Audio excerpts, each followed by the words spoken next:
Hey, everybody, welcome back to Matt and Dwight Just Might, a podcast about two Midwest-based comedians and comedy festival producers who are making their way through life, love, Limestone Comedy Festival weekend, and all the rest. I am Matt Alano-Martin, and with me, as always, is the co-host of this podcast and the co-director of the Limestone Comedy Festival, Mr. Dwight Simmons. Dwight, how are you doing, man?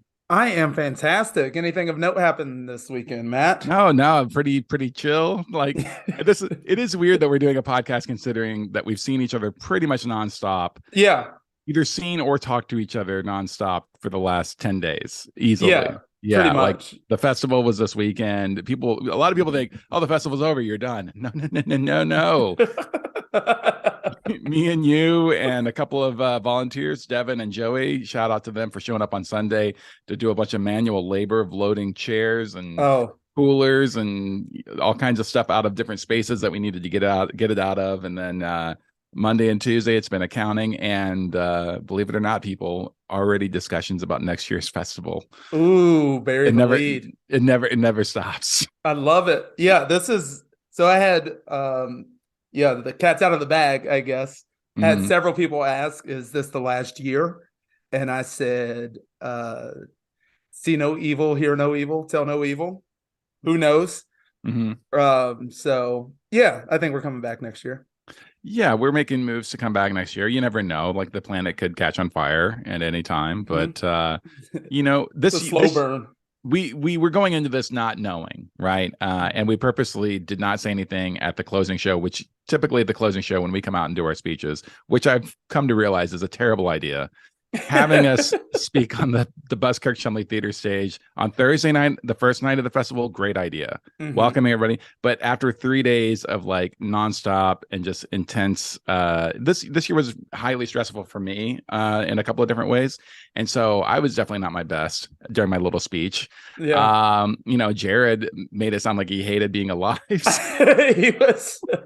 was like, this sucks. He's like, I'm not gonna lie, this all sucks. Because this is hard. Yeah, this is hard and I'm old. And he said something very sweet about me and you as well. And then I went up and roasted him. Yeah, that was just that should really be the new thing. Instead of us even like addressing the festival and appreciation for people, it should just be the three of us roasting each other. Come out with 3 mics. Yeah. It was so like it was 90 degrees or hotter all weekend. And we started, on Wednesday. That's really when the quote unquote manual labor starts. So setting up the rooms, doing the shopping, running around. We got to set up all the VIP badges and the bags and the swag. So that's all the bags, not just the VIP, but we had to process, like, I think it was something like, 200 and so a little over 200 badge purchases this year. So that's 200 bags that we have to put together with things. And there's a lot for sure. I didn't mean to cut you off, but it's just like, so it's really for us, it's, the physical part of it is Wednesday through Sunday. So the heat definitely played a factor into my brain function all weekend. I felt like, so I did the podcast for Kyle and Shane, their live podcast, and I was just so slow. Already kind of slow, but man, I was slow up there. They were like, so what's your favorite part about Indiana? And I was like, it's the part of the festival where I'm just like, I don't have very much patience. And first of all, I thought we were going on the podcast to make fun of Indiana. Yeah. And I had so much to say.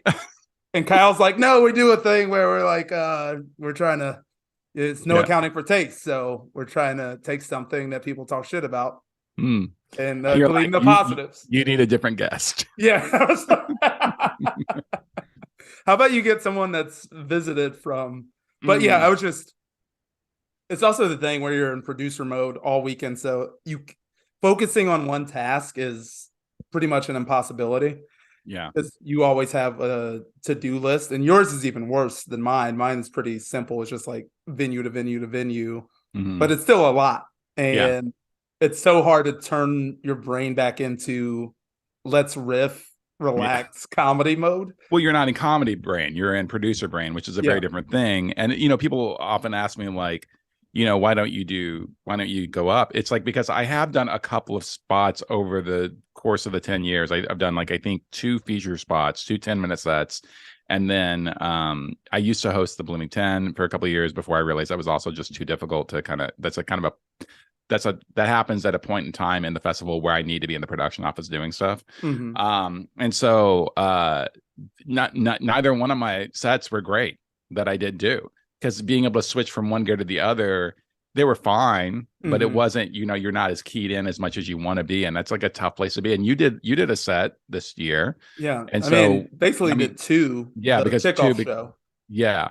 And so, right. You do BrewTube obviously every time, Yeah. but that's kind of a hosting thing, but you still do time It's in just a it. host. Yeah, it's just like kick off it's, Right. it's we started at like 4:15. Everyone's, got their first drink.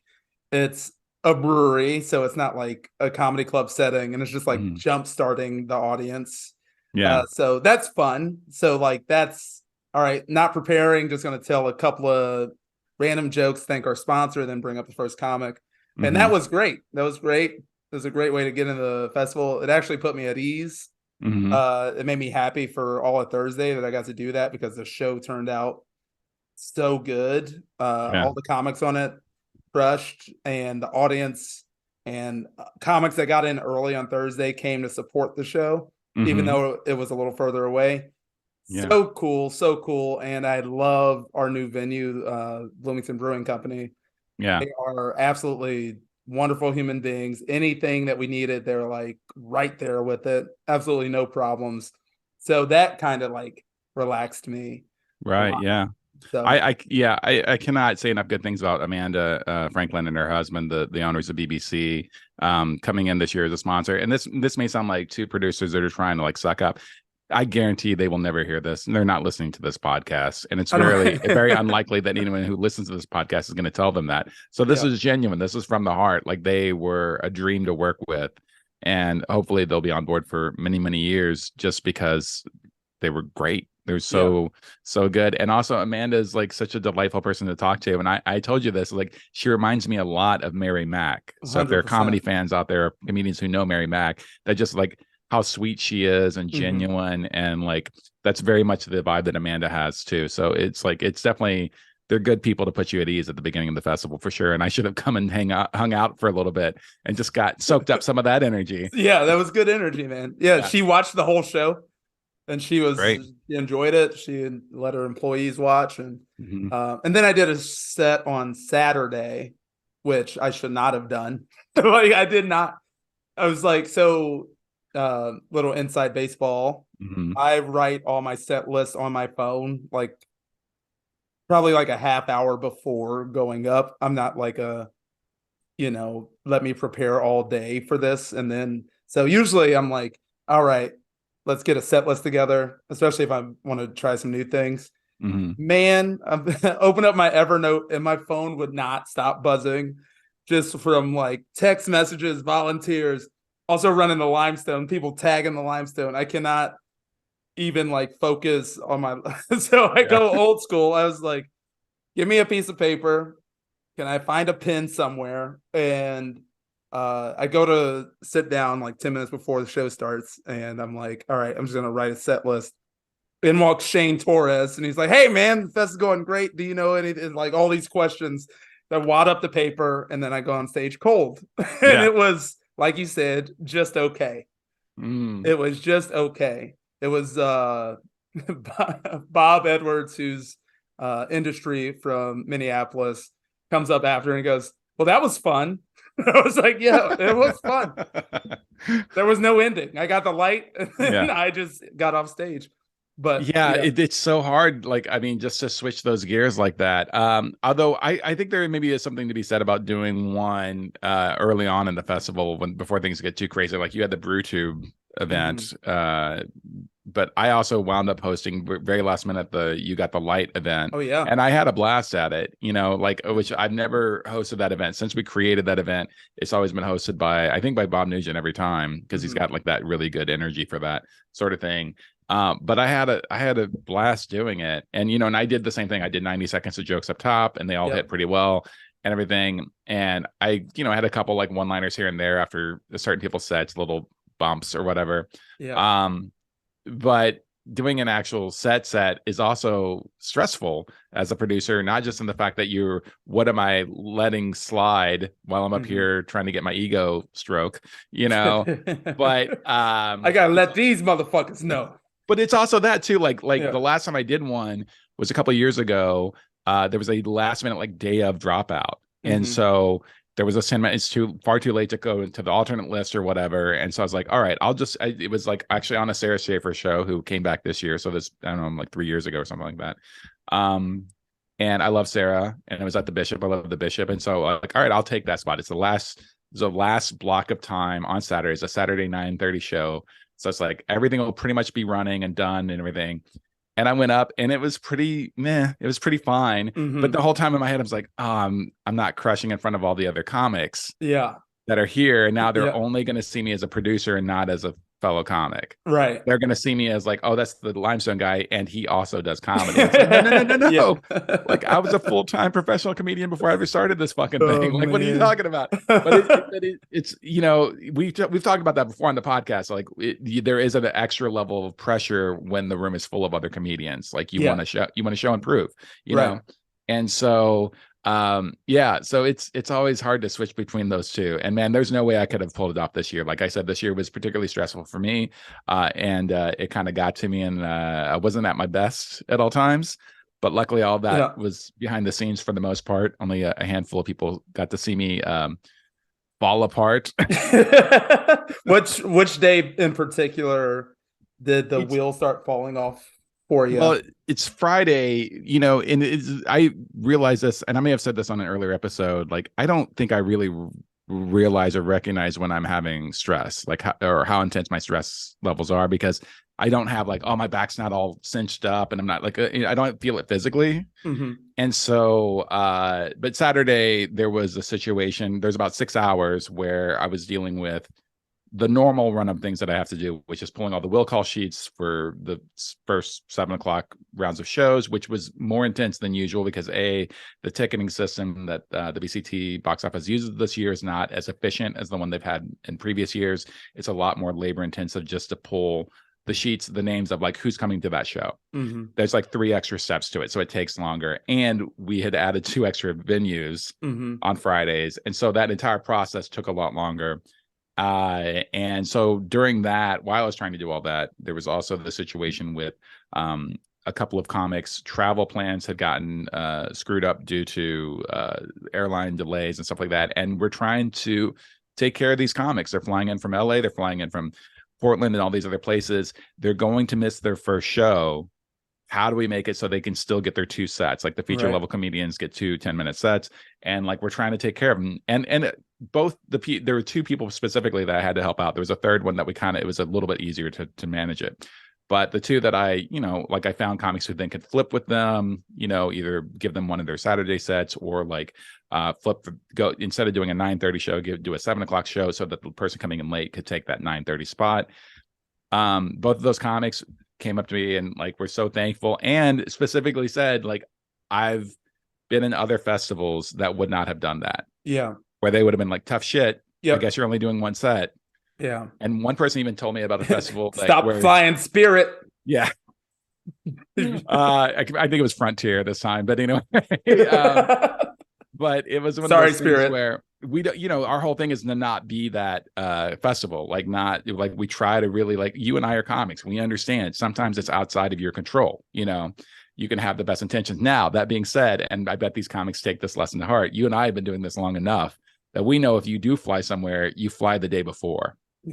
Because you never know now with airlines. Like if it's a big deal, you just fine, I'm going to get a hotel an extra day because it's just worth it to get there a day early just in case.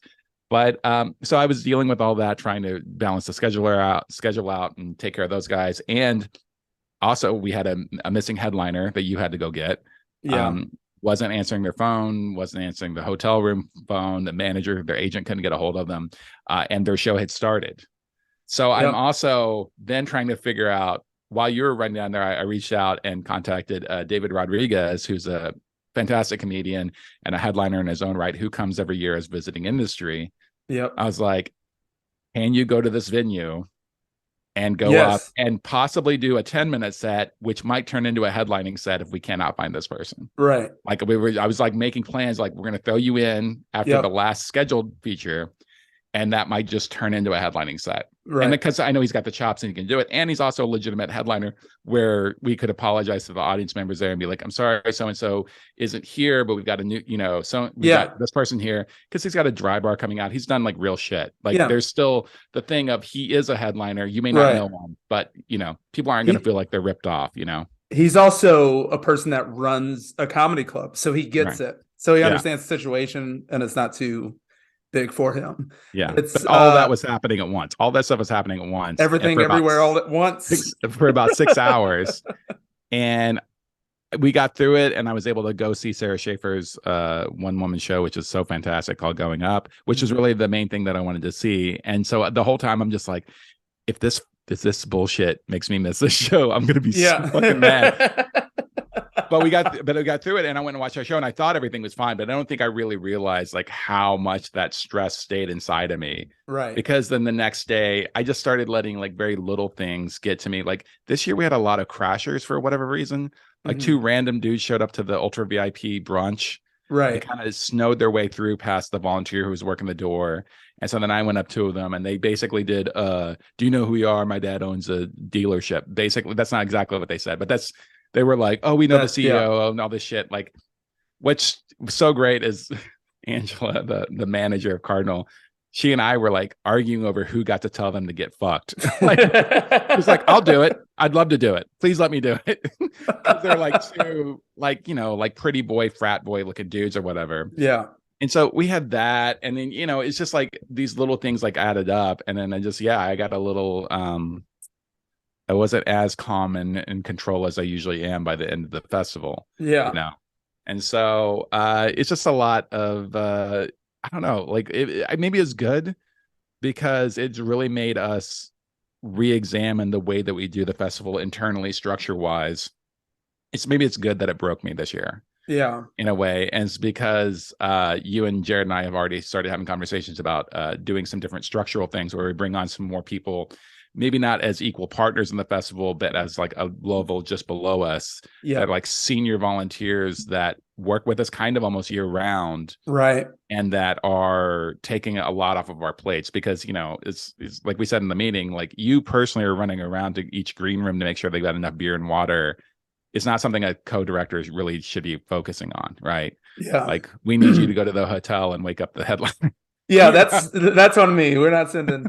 So, like I said, all weekend it's 90 degrees plus. It's hot. It's real hot. I had just changed into a shirt, so I had a very good system. It's always had an extra shirt that I could change into because my man, I was sweating like an insane person, just torrential downpour. Dennis Rodman in the fourth quarter NBA playoffs. So I always made time to switch a fresh shirt, brought several Limestone t-shirts, switched it out, get a text from Matt. What are you doing right now? That's never good. That's never good. What are you doing right now? I was like, about to head over to, I think I was headed to the Orbit room from my hotel just to check in on that show that had started. And then you're like, we're missing Calvin. Can you go to the hotel? He's not answering. Oh, you just said the name. I wasn't going to say who it was, but you just said it. Fuck it. He knows. No, I'm not beeping it. No, he knows. He knows he was late because now everybody else does too. That's fine. Yeah, that's fine. He course corrected though. So he wasn't shitty about it, but I did have to sprint to the Marriott, and then I saw him walking out. And I shouted his name. It's like, yo, we got a show, brother.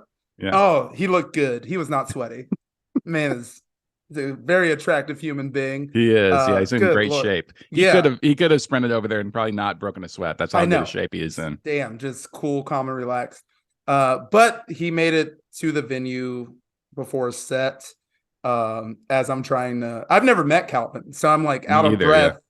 I'm like, it's good to meet you. Sorry, excuse me, but yeah, we got to kind of rush over. We have very tight schedule, so like we can't have situation where we don't know where comics are. Yeah. At all. Like I know you're from Chicago, and it's it's natural for you to walk into a room and then just walk on stage without anybody knowing where you are, but like we have to run a tight ship. And I think his agent called him and talked to him. So for the rest of his sets, I think he had 3 more sets for the weekend. Yeah, he'd check in. He was early. He was great. He came to the other events too, which is a thing. It's like not all the headliners always come to the things like the brunch and stuff like that, and we can't really force them to. But it's always nice when someone buys in, right? Right. They come to the karaoke party. They come like these higher level comics, and from that point forward, he was there. He was at the brunch. He was there. He was all in, like good attitude, and killed too. Like I had so many people commenting, like funny, they were like, "I've never heard of this guy." I'm talking about like some of the industry people who were visiting. Like we had no idea about this guy. So I'm pretty sure he's going to get some work from us. So Calvin just sent us that 15%. Oh man, yeah, I have to say it because I think this is funny.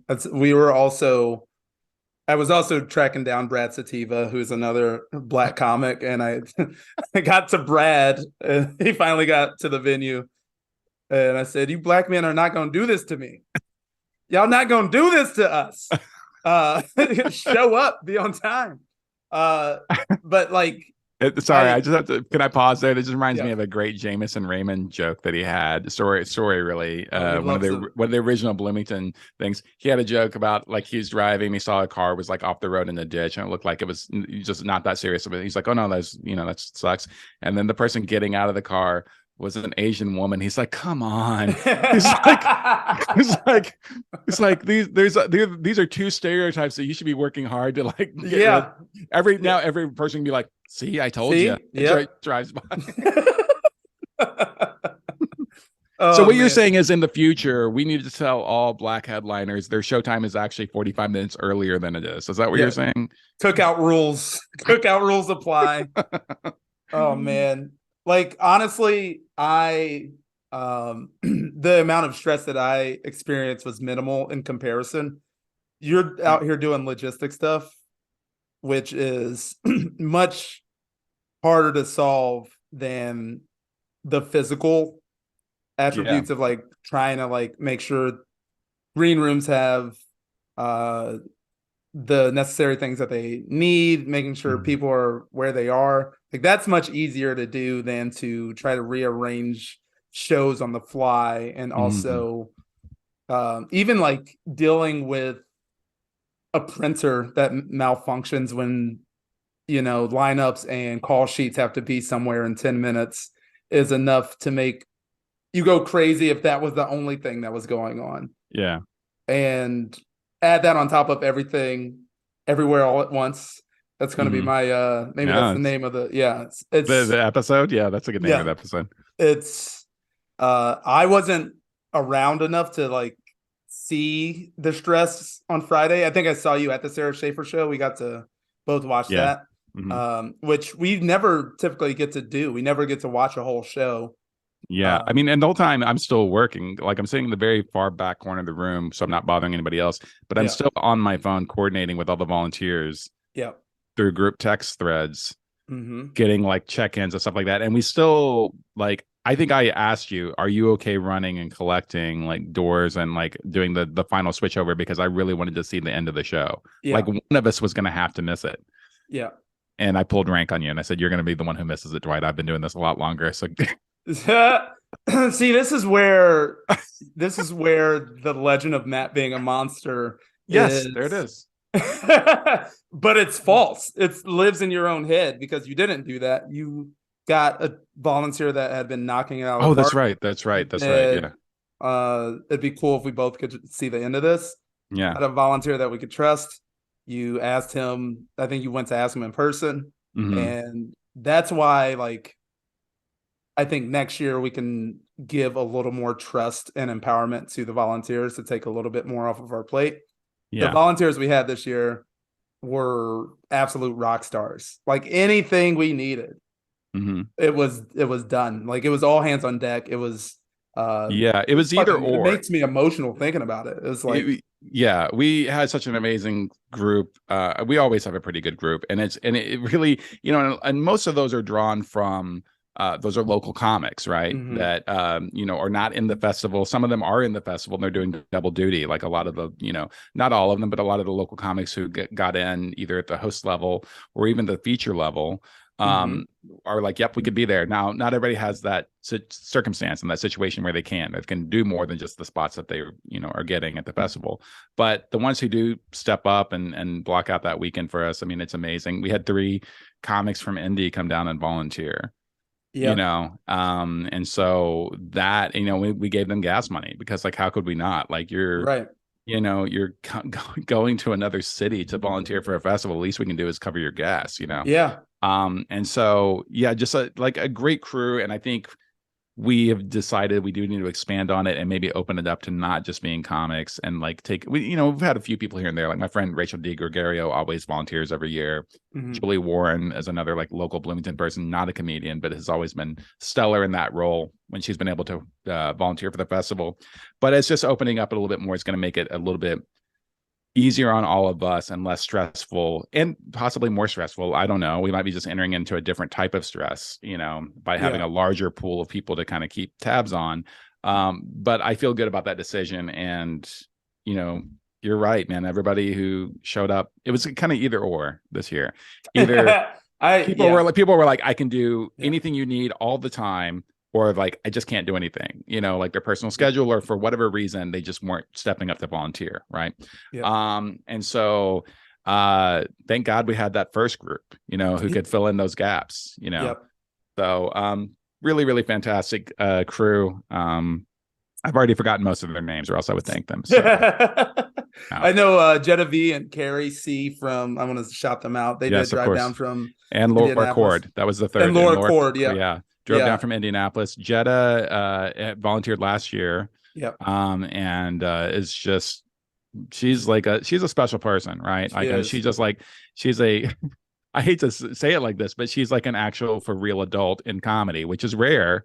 Yeah. Like, but there's something about her is like, oh, she handles her business. You can trust her. She's Yep. gonna tell you what's up. Yep.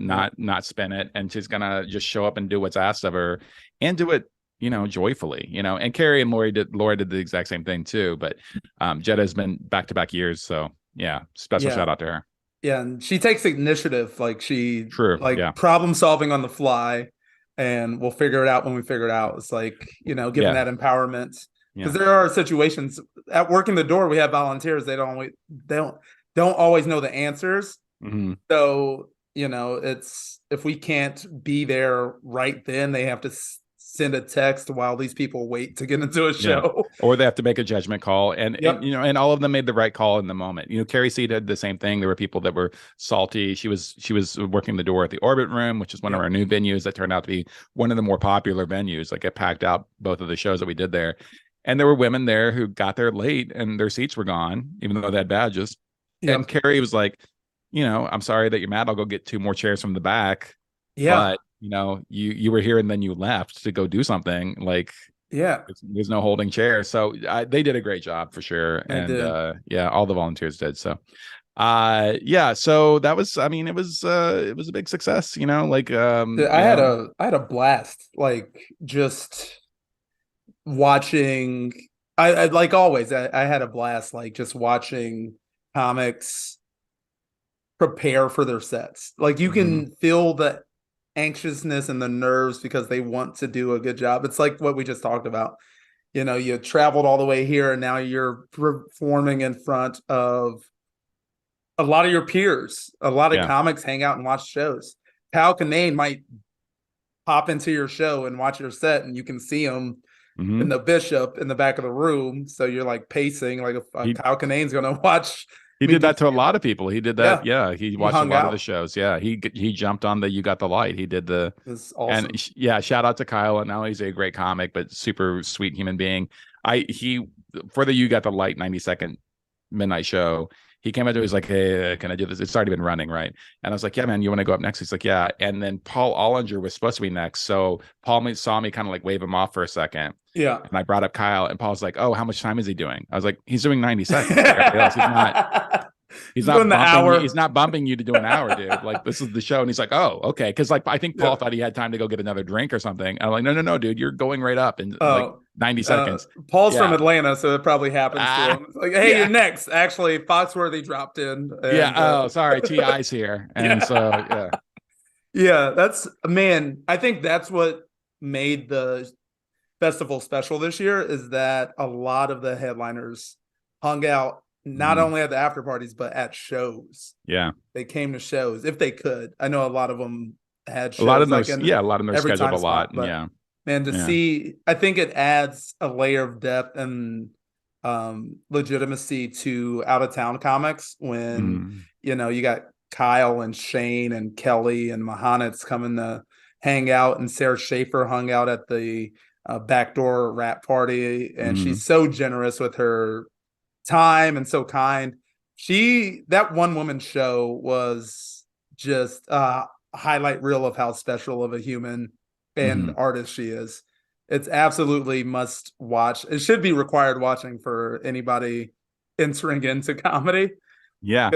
I had some friends who went and saw it, the early show of it, and they're not into comedy. It's my friends Ron and Maria, and Maria is an entertainer. She's a singer and an actor, and has done a lot of the sort of like off Broadway type plays that they do in Bloomington, the musicals and things like that. Right. She's a classically trained actor and singer, but not as a comedian, you know, and they found her show fascinating. Yeah. And what's great about it is like, they both talked about how like, they're sure it like hits so much deeper if you are a comedian. Yeah. But even as lay people who don't know the inner workings, you know, which they would if they would listen to this podcast. But that's do you want to give do you want to give a quick synopsis of the show for people that don't know what it is? For people that don't know, the Going Up, the Sarah Schaefer one woman show, it's framed like a motivational speaker giving a motivational seminar about how to make it in comedy. It's very Tony Robbins-esque. It's very like, believe in yourself, and here's the rules, and here's the steps that you need to take on the ladder to success.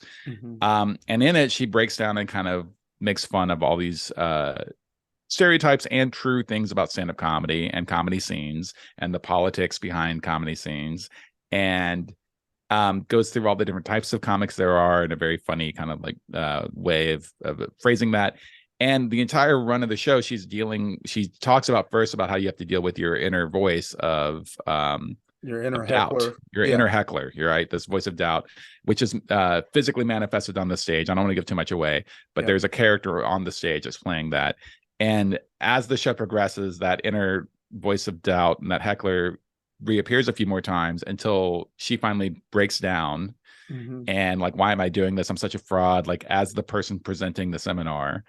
And then it has this really beautiful coda, this beautiful end of it when she gets it together. Like, she finally squashes the inner doubt and realizes that, you know, yes, success is good and it's sad when it goes away, and sometimes you don't get the successes that you wanted, but a life in the arts is its own reward, is essentially the end of the show.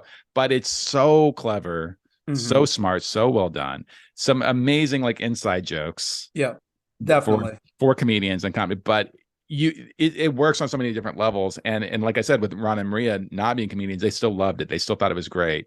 But you definitely had the thing, like in the showing that we were at the next show, the late show of it. She would start a section, and we were kind of in the one area that all the comics were sitting in. Yeah. Our entire section would start laughing. Yeah. As she was just going into it, because we already know what she's about to talk about. Right.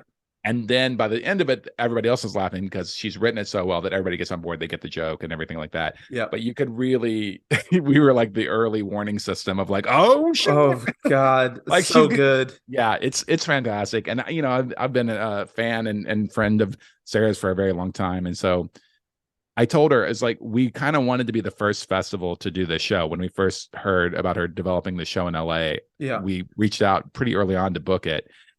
She wound up taking it to Australia first for a few weeks, which in a lot of ways I think is maybe good because then we got a more polished version of the Right. show.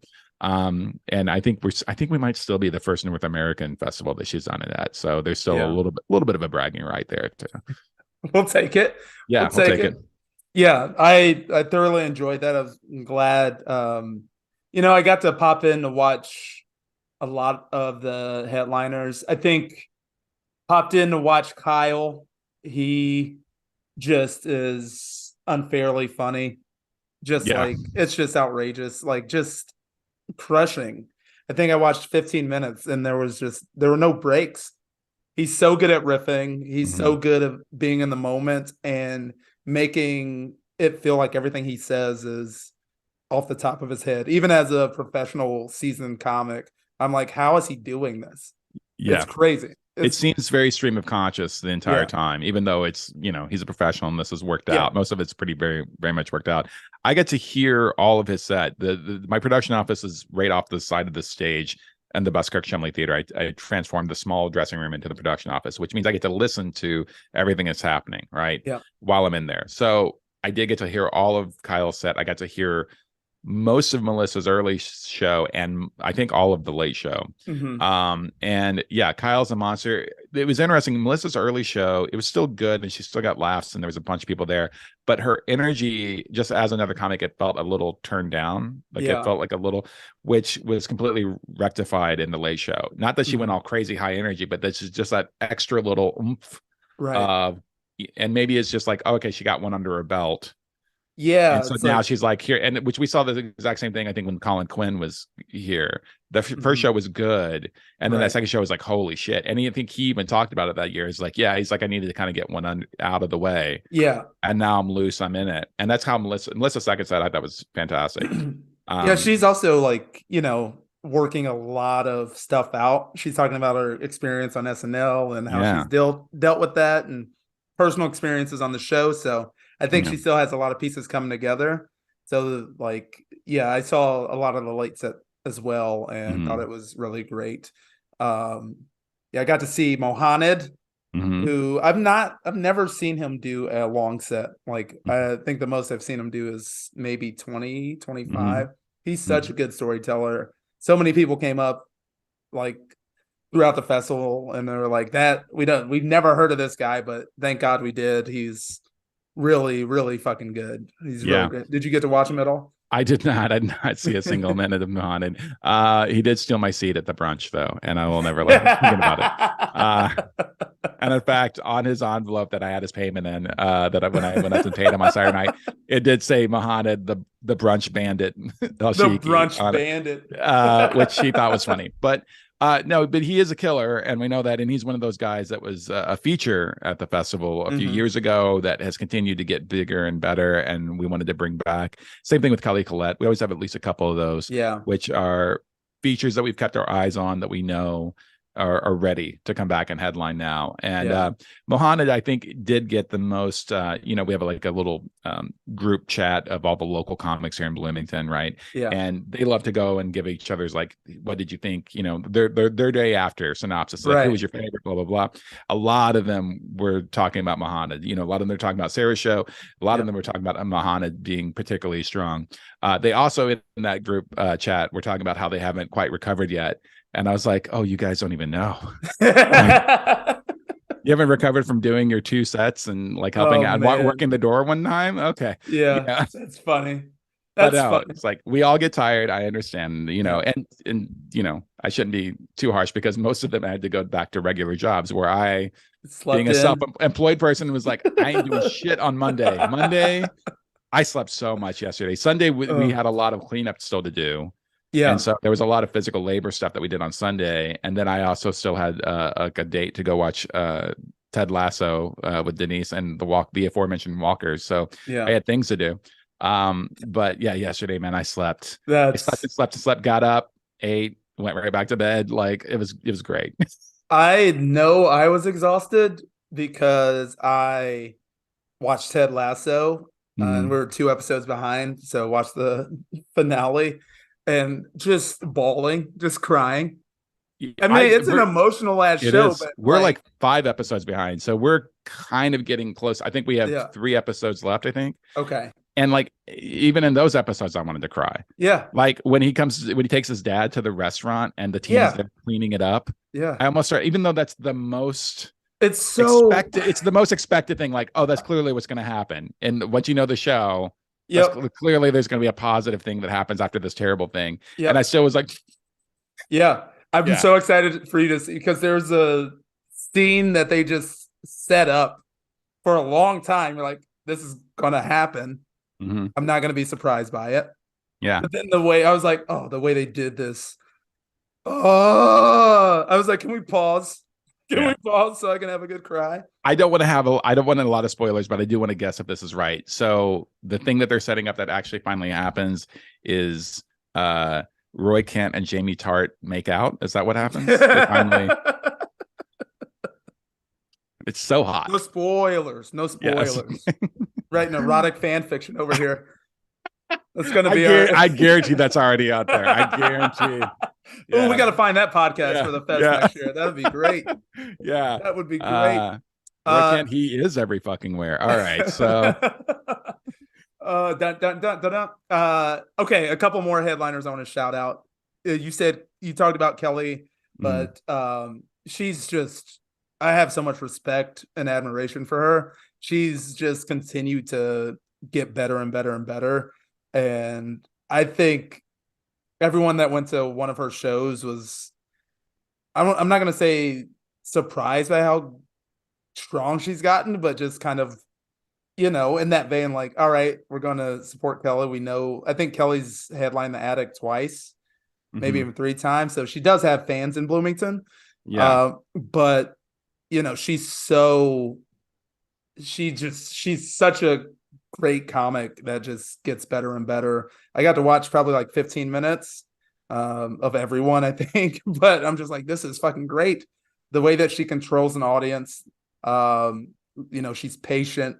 They hang on her every word. I would just have so much respect for another comic that lives in the Midwest and works full time in the Midwest. So shout out to Kelly.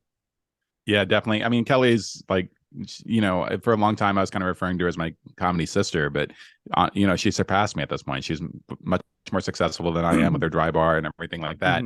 And there's zero resentment there. No, I'm just kidding. No, I'm very happy for her. But we've definitely been there for each other and had each other's backs. And I've been an early proponent of her, like when Jared has been like, I need a headliner for this weekend, so and so, and I've always been like, Kelly's like, there's like basically a handful of people that are my go-to recommendations, because I know no matter where you put them, they're going to do well. It's like, it's you, it's Brent Terhune, it's Kelly Collette. Those are probably my first 3, honestly, out of the gate, because you're all my people, and you're also all local and close by, and can usually pick up last minute stuff if you're not busy, and you'll all work cheap, which is what people are always looking for. So no, I love Kelly to death. And you're right. I think people take her for granted. And this is going to be an assumption on my part, but I think it's because she's a very attractive blonde white woman, like kind of, she's like I don't want to say like a sorority girl. I know she was a sorority girl in college, but like she's not like alty or whatever. She's like very attractive in a mainstream way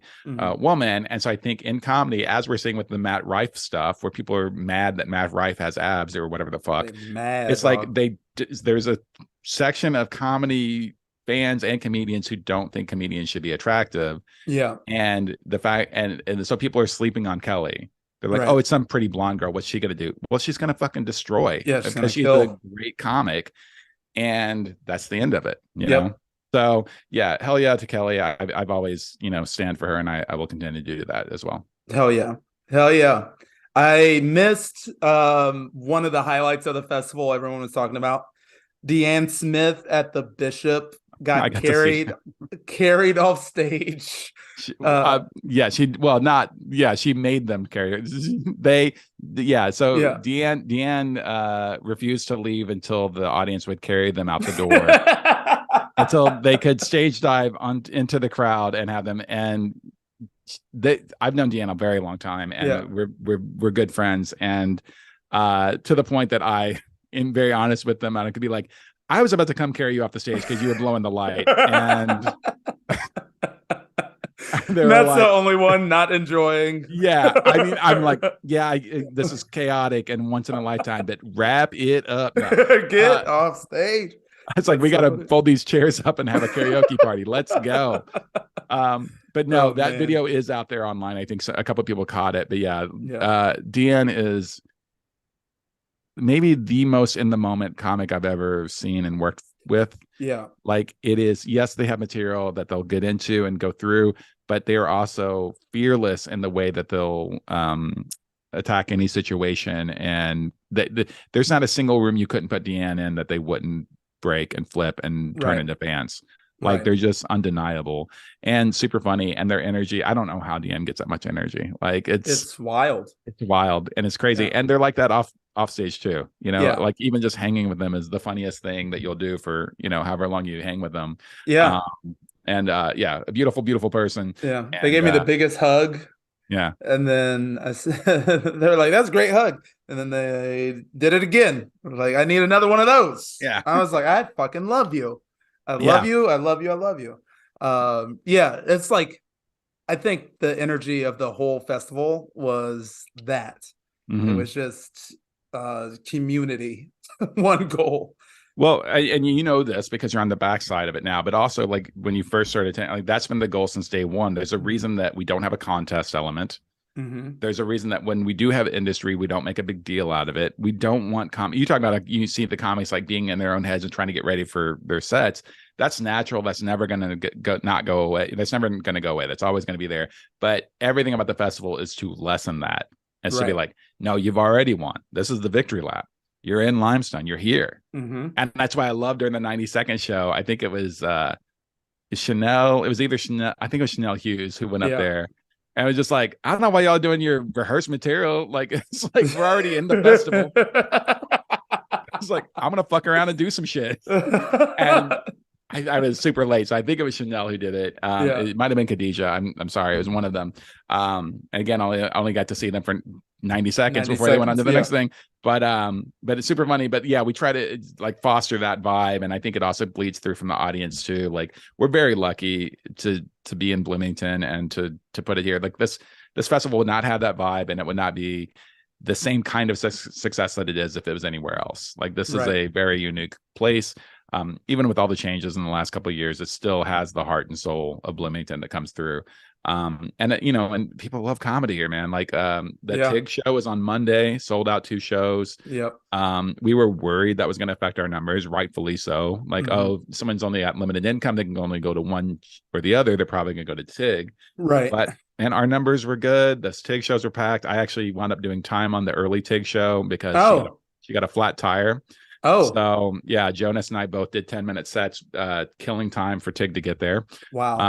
So yeah, that's the other thing I did on Monday. Luckily I slept all day because I needed to go be on, quote unquote, on last night. But that was great too. I didn't even really get to talk to TIG because I just left and went home to go back to bed. That's hilarious. How'd the set go though? Did it feel good to get back? It was good. Yeah, you know, I just jotted down a bunch of ideas. I had like one new thing that I tried, but everything was like, oh, this is this is in the current rotation of like new bits, right? Because there was like Tim Tucker and Curtis Simic sitting right up front, like people that have seen us a million times. So I was like, all right, I'm going to throw a couple things that they probably have not seen yet that I've at least been working on for a couple months.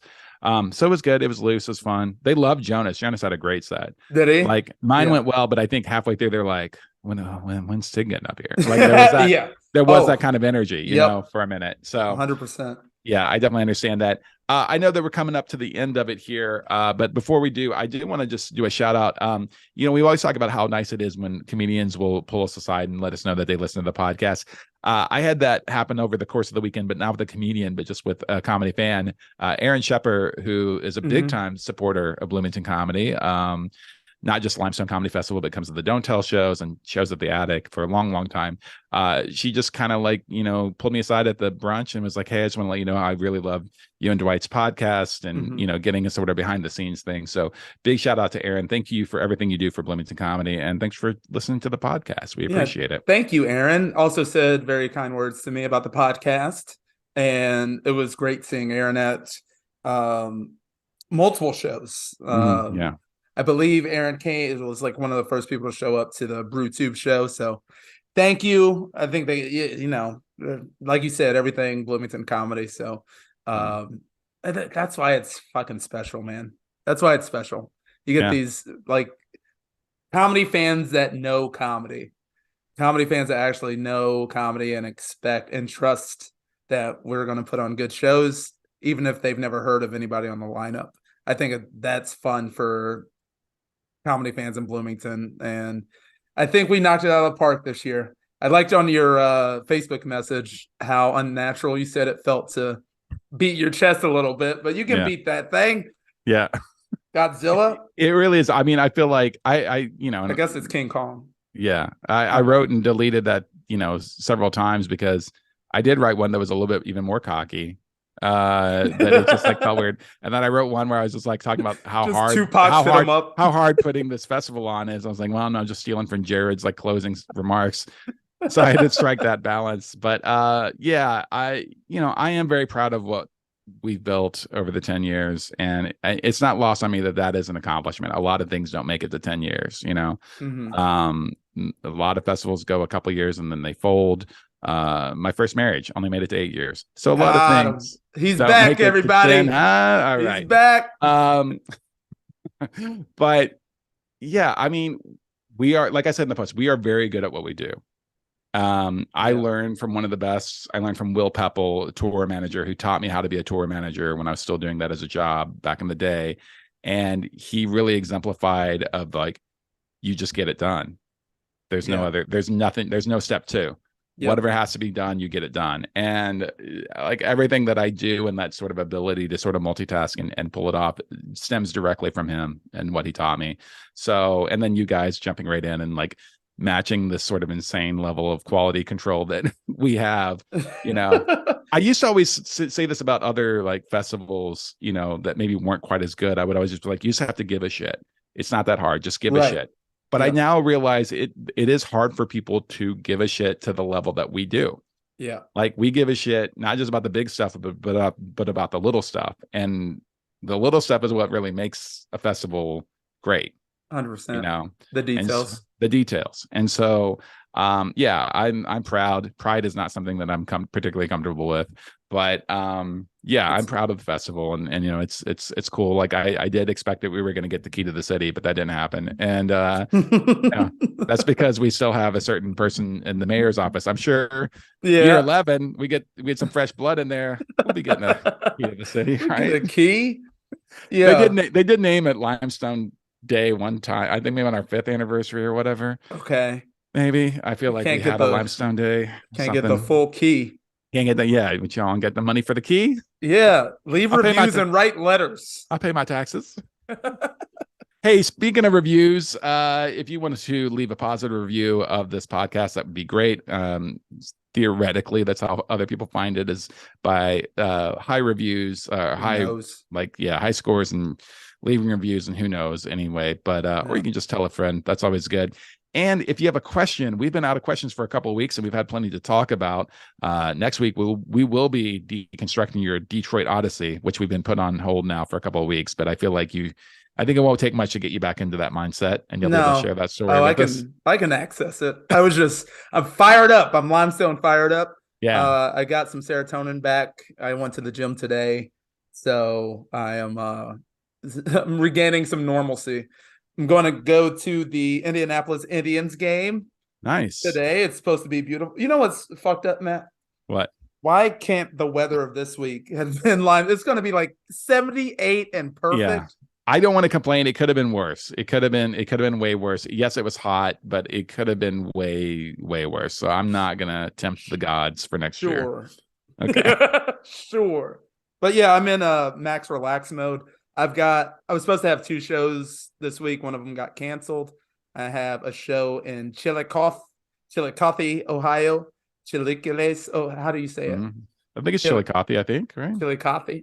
Yeah. I don't know. I'll probably get yelled at while I'm there. That's on Saturday.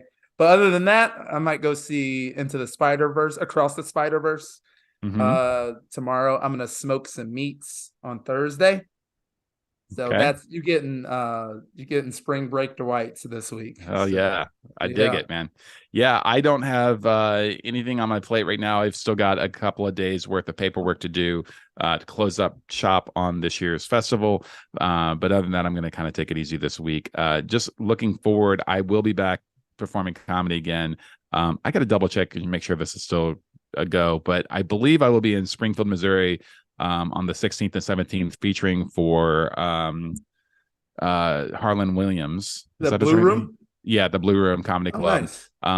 They confirmed it a long time ago, and then I've not followed up. So I'm going to make sure nothing has changed there. But I I've know always that looked at it. guy. I know Yeah, the owner of Blue Room. You should probably yeah, follow up, yeah. I'm Matt. going to follow up. Yeah, and even more tentative is I think I was supposed to headline the Thursday on the 15th. um, Oh. But Oh man. yeah, other than that, man, it's just gonna be this is gonna be spring break for me this month. I've got it pretty easy this month, so just kind of recuperating from the festival stuff and then starting to make plans for fall touring is kind of where I'm at. If anybody out there does want to give us a question, though, because I'm sure the Detroit Odyssey will be quite a bit, but we always love tackling your guys' questions that makes us think about comedy in a way that maybe we haven't necessarily gotten into on this podcast. Mm-hmm. And it also makes us examine our own approach to things. You can email us at the email account, which is mattanddwight@gmail.com. That is MATANDDWIGHT at gmail.com, mattanddwight@gmail.com. Email us any questions you have there, and we will tackle it on a future episode of the podcast. You got any words of wisdom to leave them with, Dwight? You know what? I do not. You're a rock, Matt. I have hot dog fingers. We are everything, everywhere, all at once. Pack an Thank you extra for t-shirt. supporting. Pack an Thank extra you. t-shirt everywhere you go. Wardrobe change.